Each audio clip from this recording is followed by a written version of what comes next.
Mixed martial arts. No one else talks about it. Except us. On the ball. Dublin City FM. Hello everybody and welcome to this week's edition of MMA on Dublin City FM, part of the On the Ball football and general sports show. I'm joined on the line as always by Ken. How you doing, Kenny? Very well, thanks, Neil. How are you? You don't sound very well. What's going on?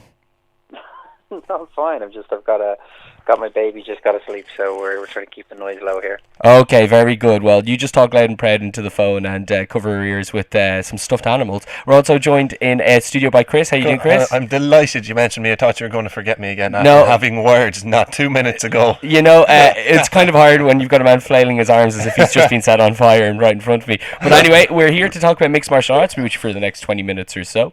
Last night there was a UFC event from Brasilia, their first time ever in the country's capital. We also have results of the BAMMA main events, and we're going to be looking at some of the news and previewing future UFC shows, as there is 2 weeks left until Conor McGregor and Dustin Poirier, but we've got a show in between that as well, so we'll see what we get to over the next 20 minutes here with you on Dublin City FM. Last night's main event from Brasilia was Antonio Bigfoot Silva's first time fighting in Brazil as part of the UFC. Really? So that's it's pretty interesting because, you know, He's been around 12, 13? he's been around for quite some time. Obviously he was in Strikeforce before he came over, but Ken, tell me this about Antonio Silva. Was this the first time that he has fought since the TRT thing has happened?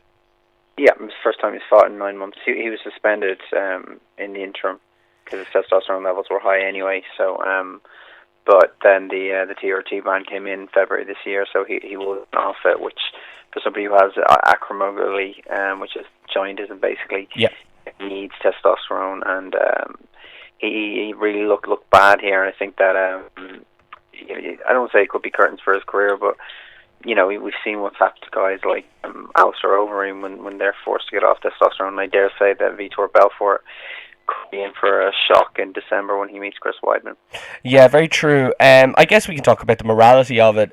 Do you think Antonio should be somebody who's exempt, or is it a case where if you allow somebody for any reason to be exempt, you can never fully kind of be authoritative with it when it comes to people sneaking the system?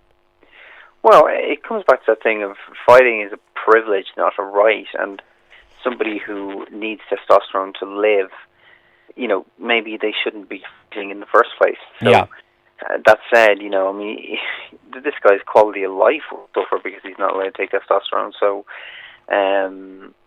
you know, I don't know, maybe he should just retire, because I don't necessarily think there's much benefit in him going in there and performing like this and getting beat up. I mean, he'll get a few more paydays out of it, but for his quality of life, his long-term health, it would probably be best for him to walk away. Not that I expect him to, of course.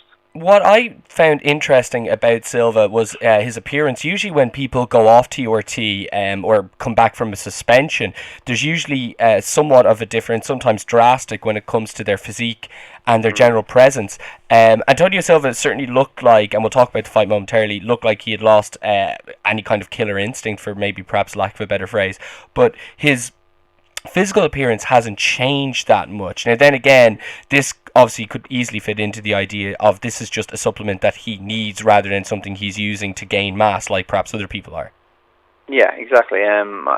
Plus, you know, a guy like him, he was never a bodybuilder anyway, so but certainly, you know, he's not getting younger, he's getting older, and he's off drugs, so your physique is going to suffer. But for him, you know, he's the only person who'll know, you know, how much he used it, what he used it for, and certainly the fact that he had twice actually been suspended for having levels exceeding what they should be would indicate he was using it cheap. But that, you know, people I think have this idea because of what, you know, pro wrestlers and bodybuilders look like, that anyone on steroids looks like, you know, the Ultimate Warrior in the 1980s. But I mean, we all remember when they, you know, in pro wrestling, when they had the Signature Pharmacy scandal in 2007, two of the most prominent names on there were Umaga and Funaki, who, you know, if people want to Google Umaga or Funaki, those guys weren't guys you would look at and think they're steroids. Andrei Arlovski made short work of the now TRT-free Silva 3 minutes into the first round.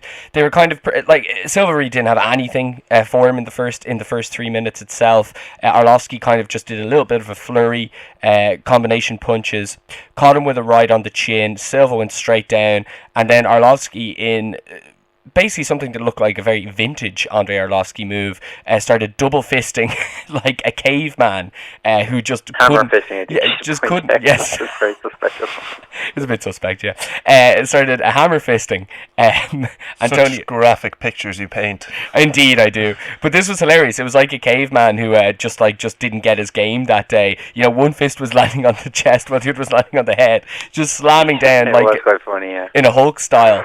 And so he's done it. Now, obviously, UFC are always going to try and paint the best picture they can of their fighters, especially winners. Andrei Arlovski has come back into the company. I know when he did re-sign, myself and yourself, Ken, were one of many people who thought this was kind of interesting, and maybe it was just because of the volume of shows and the slight name value he had left that he had got re-signed. Nothing to do with being able to put a run back together in the heavyweight division. Now, is this just a case where this is the UFC hype machine and Antonio Silva came into this fight completely different fighter, or does Andrei Arlovski have enough in his 4-fight win streak at this stage to give us the impression that there might be a little bit more gas left in the tank?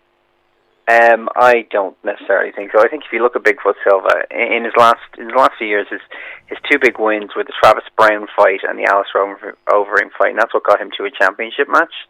And the Overeem fight was, of course, the fight where Overeem dominated him for about 11 or 12 minutes, then got really cocky and got caught. Remember that fight? Of course I do, yeah. And then the Travis Brown fight was the fight where Brown tried to throw a kick and tore his hamstring and was basically just a sitting duck to get knocked out. You probably remember that as well. Other than that, he's lost all his fights in the UFC. And, the last time I think you could say he looked any good was against Fedor. But, that wasn't a prime Fedor, and Bigfoot was a good 40 pounds bigger there. I mean, he's just not an impressive guy. I've always thought somebody whose size and the fact that the heavyweight division is lacking in talent, got him somewhere. But I don't think he's by any means an elite fighter. And I think if Arlovski got in there with one of the few elite fighters in the heavyweight division, and there's only maybe Verdun, Velasquez, and that's stuff that you could say are kind of elite, and you have some tough outs in guys like Hunt and Nelson, and I was going to say Overeem, but that might be an exaggeration these days. So, there's just not a lot in the division. So, I think both guys will be around. They'll both probably be in around the top 15. But, do you think either of these men would have anything for Cain Velasquez? No, and speaking of Cain Velasquez, just think about the two fights he had, especially the first fight with Bigfoot Silva and the outcome there. It's also worth noting when you talk about Andrei Arlovski's 4-fight win streak, his last fight before Bigfoot Silva last night was a decision victory over Brandon Schaub. Yeah, that was just, So you mentioned Hunt and Nelson earlier. That's a pretty nifty segue that will bring us to September 20th, which is the next upcoming UFC show. They're headlining it. I don't know, it seems like a fun fight on paper. I doubt it's going to be a long fight. Would you call this a pick'em, or do you think that... Sorry, which fight, Neil? Mark Hunt and Roy Nelson. Oh, yeah, that's a tough one, because those are two guys who can take big shots, aren't they, really? Yeah. I also kind of feel like there might be two guys who are definitely on the back end of their careers. I think they've kind of peaked and gone to the other side. I mean, that's one of those. I'd be interested to see what the bookies' odds there. I think maybe I would narrowly favour Roy Nelson just because he's been more active, but I wouldn't say that with any real conviction in my voice, Yeah, absolutely. I would go perhaps with Nelson. I believe that they'll be playing Hunt up as more of the crowd favourite, considering that they're in the audience and stuff. But this show in general, taking place from Japan next week, it really doesn't have a great amount of star power to it. Miles Jury against Takanori Gomi is the semi-main event in the lightweight division. That's pretty much about it in terms of fights to get excited about. Misha Tate is actually also fighting against a Japanese fighter, Rin Nakai, is it? Nakani, yeah, Rin Nakai, and she's known for things outside of fighting. We'll leave it there. Okay, we will leave it there. Miles Jury versus Takanori Gomi, though. Interesting fight. Any ideas yourself about a potential outcome? I think much like almost, this is almost going to sound racist, but much like every time you get a fighter who's done well in Japan as the fireball Gil Takanori Gomi has, when he comes to the UFC, it all falls apart for me. His run in the UFC has been less than impressive, and I fully expect that to continue here. I don't think he'll have anything from Miles Jury. Got some news tad bits here to go through. Alexander Gustafsson, who originally was kind of more than happy to say, he will take the Jones-Cormier winner. Obviously, there's an awful lot of hoopla about him going against Jones in a direct rematch due to injury. That didn't happen. He has now said, though, because he's feeling better, that he's open to fighting Anthony Rumble Johnson in basically a kind of a title decider. Yeah. So, first of all, is this a good idea? And I don't like this idea, I have to say. Well, you think Rumble is on a roll?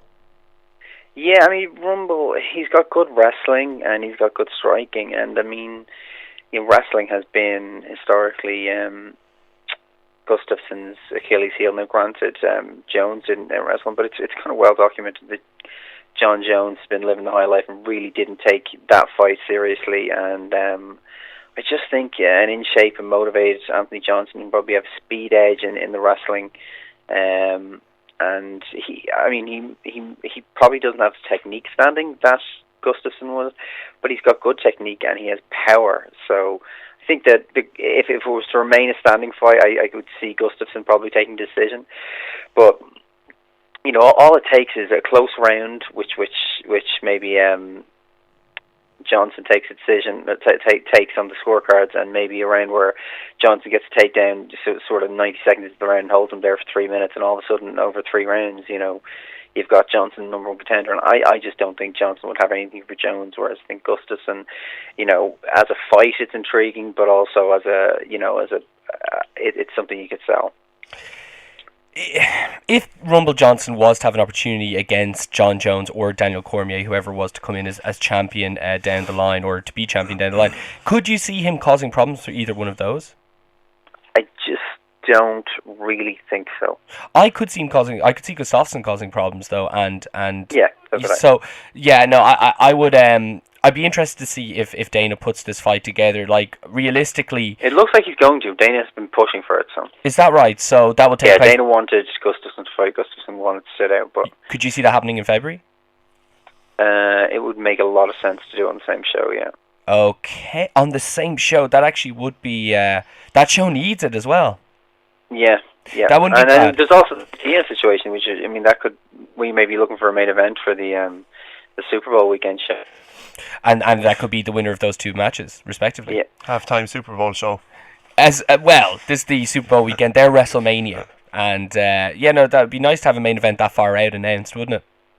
Absolutely, yeah. Definitely. Anderson Silva, who's obviously preparing for his return fight, it's against Nick Diaz. It's on the 31st of January next year. He is saying that he's having some psychological issues throwing kicks with his left leg. Now, anybody who saw the injury would kind of, not be angry at him, or would definitely sympathise with that. He says he's actually seeing a psychologist at the moment for it. He feels himself that his leg is 91%. He has no pain. Yes, and that's the exact figure he gave it. My leg is 91%. I knew you'd love that. What do you think tipped it over that one?